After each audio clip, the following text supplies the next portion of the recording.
सुप्रभात बच्चों, मैं नीता शर्मा, हिंदी अध्यापिका। संज्ञा, सर्वनाम और विशेषण का पद परिचय करने के बाद आज हम शुरू करते हैं क्रिया। तो सबसे पहली चीज, क्रिया होती क्या है? जो शब्द किसी कार्य के होने या करने का बोध कराते हैं वे क्रिया कहलाते हैं। उदाहरण, मोहन पढ़ता है। मोहन काम क्या कर रहा है? काम हो रहा है यहाँ पर पढ़ना, पढ़ता है, तो यानी कि पढ़ता है हो गई क्रिया। रमन गेंद से खेलता है। रमन यहाँ पर क्या क्या कर रहा है? काम क्या हो रहा है? खेलना, तो खेलता है हो गई क्रिया। उसके बाद अगली चीज हम लोग लेते हैं धातु। धातु किसे कहते हैं या धातु क्या होती है? यदि किसी एक क्रिया के विभिन्न रूपों को देखा जाए, जैसे करेगा, कर रहा है, करता है, कर लेगा, कर चुका होगा, करिए, करो, करवाइए, तो इन सब में कर ऐसा अंश है जो सभी क्रिया रूपों में समान रूप से आ रहा है। इस समान रूप से मिलने वाले अंश को ही क्रिया की धातु कहा जाता है। जैसे पढ़ना, लिखना, चलना, हंसना आदि। इन क्रियाओं में जो धातु हैं वो है पढ़, लिख, चल, हंस। ये सब जो हैं ये हैं इनके धातु रूप। अब हम करते हैं क्रिया के भेद। तो कर्म के आधार पर क्रिया के दो भेद होते हैं। पहला है अकर्मक क्रिया, दूसरा है सकर्मक क्रिया। अब देखिए अकर्मक क्रिया, वाक्य में जो क्रिया कर्म की अपेक्षा नहीं रखती उसे अकर्मक क्रिया कहा जाता है। जैसे चलना, हंसना, दौड़ना, रोना आदि। नंबर 2, सकर्मक क्रिया। सकर्मक क्रिया वह क्रिया है जिनके प्रयोग में कर्म की आवश्यकता होती है। जैसे पढ़ना, लिखना, खाना, पीना, लेना, देना आदि। अब देखिए इनकी पहचान। तो सबसे पहले अकर्मक। अकर्मक जो कि शब्द का अर्थ ही अपने आप में क्लियर है, कर्म से रहित, यानी कि जहां पर कर्म ना हो। जब आप लोगों ने कारक किए थे तो कर्म कारक में आपने देखा था कि कर्म कारक हम ढूंढते हैं क्या प्रश्न करके, यानी कि अकर्मक क्रिया में जब आप क्रिया से क्या प्रश्न करोगे तो आपको क्या का जवाब नहीं मिलेगा, क्या का उत्तर नहीं मिलेगा। उदाहरण के लिए देखिए, संदीप हंसता है। क्रिया क्या हो रही है? हंसना, हंसता है। तो आप यहाँ पर हंसता है क्रिया से प्रश्न करके देखिए क्या हंसता है, आपको यहाँ पर उत्तर नहीं मिला। तो ये हो गई अकर्मक क्रिया। यानी कि अकर्मक क्रिया की पहचान के लिए सबसे पहले आप क्रिया देखिए, क्रिया से आप प्रश्न कीजिए क्या। अगर आपको क्या का जवाब नहीं मिलता तो वो है अकर्मक क्रिया। अब आइए नंबर 2, सकर्मक क्रिया की पहचान। सकर्मक यानी कि कर्म सहित, जिसमें कर्म हो। फिर से कर्म कारक पर आइए, जिसमें कि आपको बताया था कर्म कारक ढूंढने के लिए आपको प्रश्न करना होता है क्या या किसको, और आपको दोनों में से किसी एक का जवाब मिलता है। अकर्मक क्रिया में क्या प्रश्न का जवाब नहीं मिलता और सकर्मक क्रिया में क्या या किसको, दोनों में से किसी एक प्रश्न का उत्तर आपको मिलता है। उदाहरण देखिए, उदाहरण है यहाँ पर, सीमा पत्र लिखती है। क्रिया क्या हो रही है? लिखती है। अब क्रिया से आपने प्रश्न किया क्या लिखती है, आपको जवाब मिला पत्र। तो जहां पर आपको क्या का जवाब मिले वो सकर्मक क्रिया, और जहां पर आपको क्या का जवाब ना मिले वो होती है अकर्मक क्रिया। अब उसके बाद आगे क्रिया देखिए। नंबर 1 मुख्य क्रिया, नंबर 2 सहायक क्रिया, नंबर 3 संयुक्त क्रिया। इससे इन तीनों क्रियाओं को एक उदाहरण के माध्यम से आपको जो है वो स्पष्ट कराया जाएगा। उदाहरण 1, पहला उदाहरण जो है वो है, वह दूध पी रहा है। अब देखिए यहाँ पर क्रिया क्या हो रही है? क्रिया है पी रहा है। अब यहाँ पर देखिए पीना भी एक क्रिया है, रहा रहना भी एक क्रिया है यानी कि होना, होना भी एक क्रिया है। अब इस वाक्य के अनुसार आप ये देखिए कि इन तीनों में मुख्य रूप से काम क्या हो रहा है? पीना, रहना या होना। वह दूध पी रहा है, तो मुख्य रूप से काम पीना हो रहा है, रहना हो रहा है या होना हो रहा है। जब हमने वाक्य को देखा तो मुख्य रूप से काम हो रहा है यहाँ पर पी, यानी कि वह क्या कर रहा है? पी रहा है, दूध पी रहा है। ठीक है, तो मुख्य, तो ये जो पी है, पी हो गई मुख्य क्रिया। और पी के बाद जो आगे क्रिया आई रहा है। मुख्य क्रिया के बाद जो क्रिया शब्द जो आते हैं उन्हें कहा जाता है सहायक क्रिया। सहायक क्रिया जिसे कि आप इंग्लिश में हेल्पिंग वर्ब कहते हैं।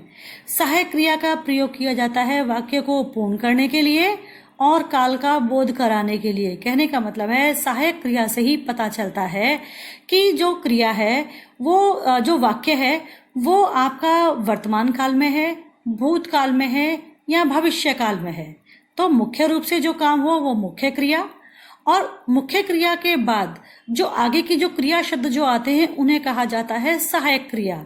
तो पी हो गई मुख्य क्रिया और रहा है जो कि वाक्य को पूर्ण कर रहा है और ये भी बता रहा है कि वाक्य जो है वो वर्तमान काल में है, उसे कहा जाता है सहायक क्रिया।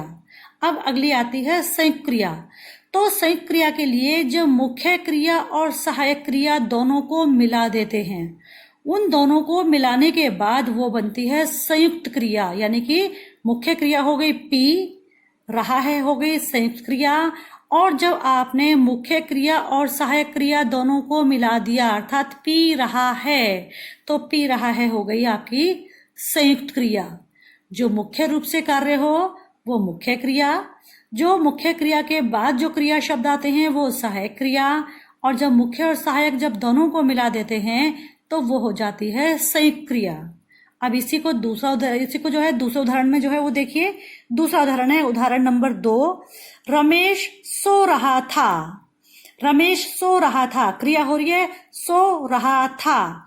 सोना भी एक क्रिया है, रहना भी एक क्रिया है। था का बोध क्रिया में होता है होना, और होना भी जो है वो भी एक क्रिया है। अब देखना यह है कि वाक्य में मुख्य रूप से काम क्या हो रहा है।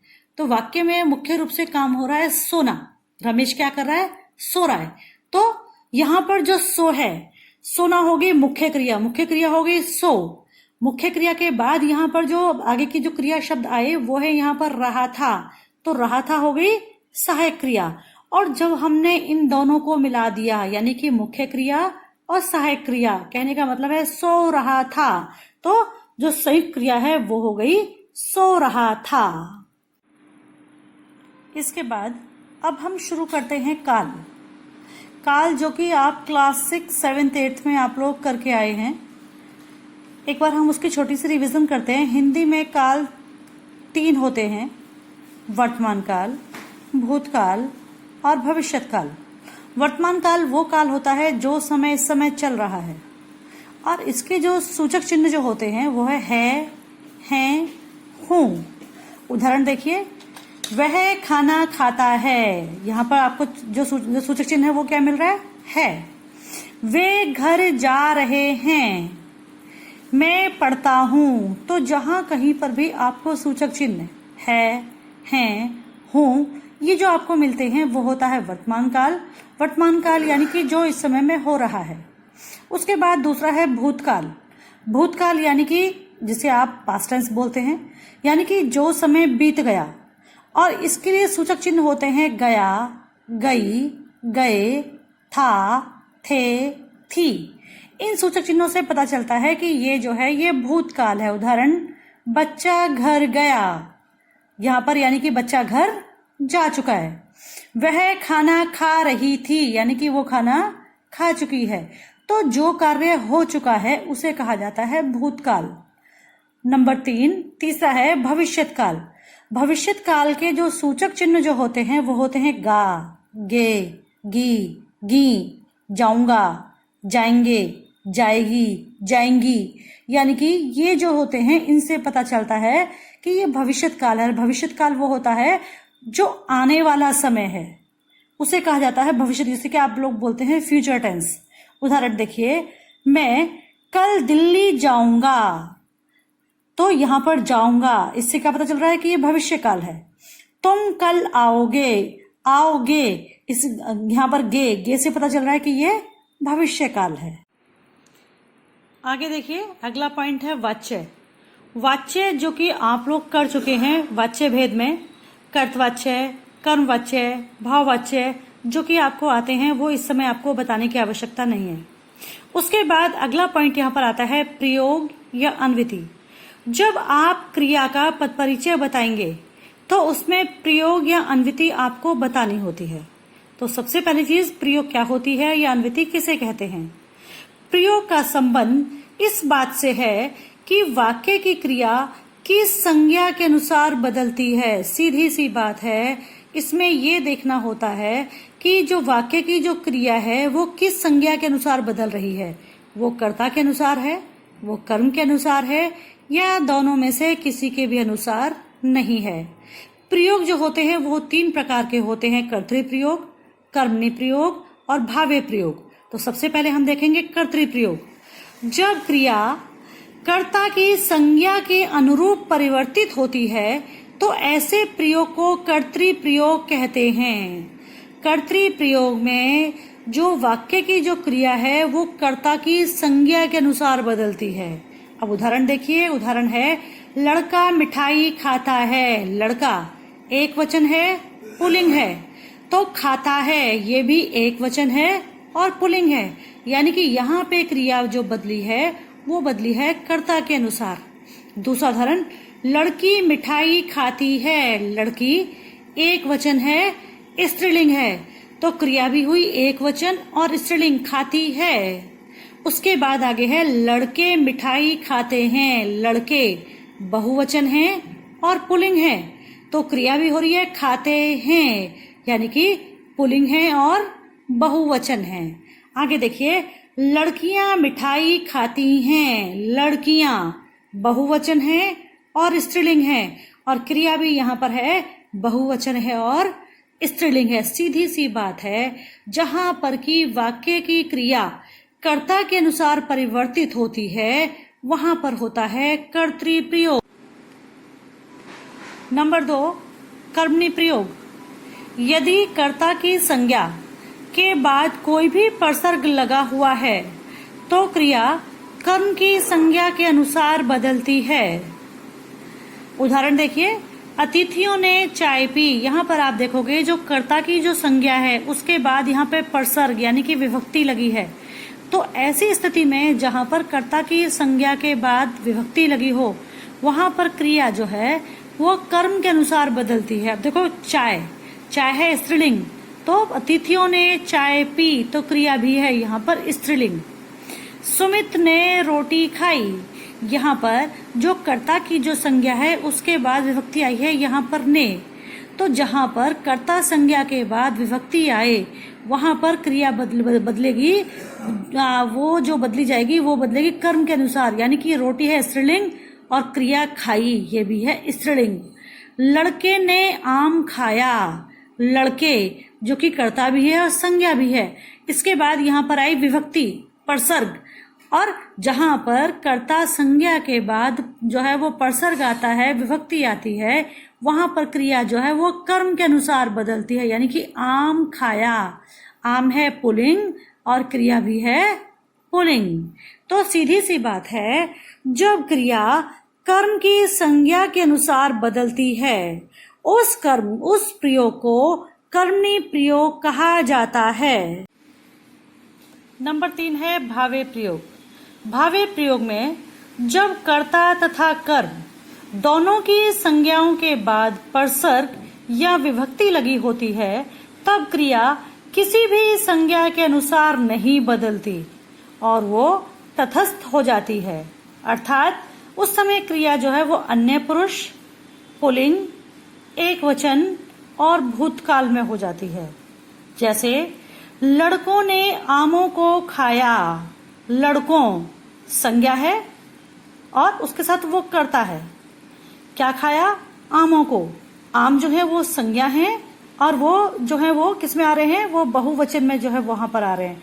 तो ऐसे में आप देखोगे कि जहां पर कि कर्ता के बाद विभक्ति आ गई, कर्म के बाद विभक्ति आ गई, तो जहां पर कर्ता और कर्म दोनों के बाद प्रसर्ग आ जाते हैं, ऐसी स्थिति में क्रिया ना ही तो कर्ता के अनुसार बदलती है ना ही वो कर्म के अनुसार बदलती है, बल्कि ऐसी स्थिति में जो क्रिया है वो अन्य पुरुष, पुल्लिंग, एक वचन और भूतकाल हो जाती है। अब देखिए, लड़कों ने, क्योंकि लड़के यानी कि अन्य पुरुष में यानी कि ना ही तो वो मैं हूं ना ही वो आप है, ठीक है, तो अन्य पुरुष हो गया, खाया पुल्लिंग हो गया, एक वचन हो गया और भूतकाल हो गया, यानी कि ऐसी स्थिति में जो क्रिया जो होगी वो अन्य पुरुष, पुल्लिंग, एक वचन और भूतकाल में होती है। दूसरा उदाहरण देखिए, लड़कियों ने रोटियों को खाया। लड़कियों कर्ता है, संज्ञा है, साथ में स्त्रीलिंग भी है और बहुवचन भी है, ठीक है। लेकिन वैसे ही आप यहाँ पे कर्म देखेंगे, कर्म जो है स्त्रीलिंग है और बहुवचन है और कर्म भी है, लेकिन आप देखोगे जो क्रिया है, क्रिया ना ही तो वो बहुवचन में है और ना ही वो स्त्रीलिंग में है। क्यों? क्योंकि यहाँ पर कर्ता के बाद विभक्ति आई, यहाँ पे कर्म के बाद विभक्ति आई। तो जहां कर्ता और कर्म दोनों के बाद विभक्ति आती है, ऐसे में क्रिया कर्ता और कर्म के अनुसार नहीं बदलती। तो जहां पर कि क्रिया अन्य पुरुष में हो, पुल्लिंग हो, एक वचन हो, भूतकाल हो, उसे कहा जाता है भावे प्रयोग। सीधी सी बात है, यहाँ क्रिया ना तो कर्ता के अनुसार बदलती है ना ही कर्म के अनुसार, अतः इस प्रयोग को भावे प्रयोग कहा जाता है।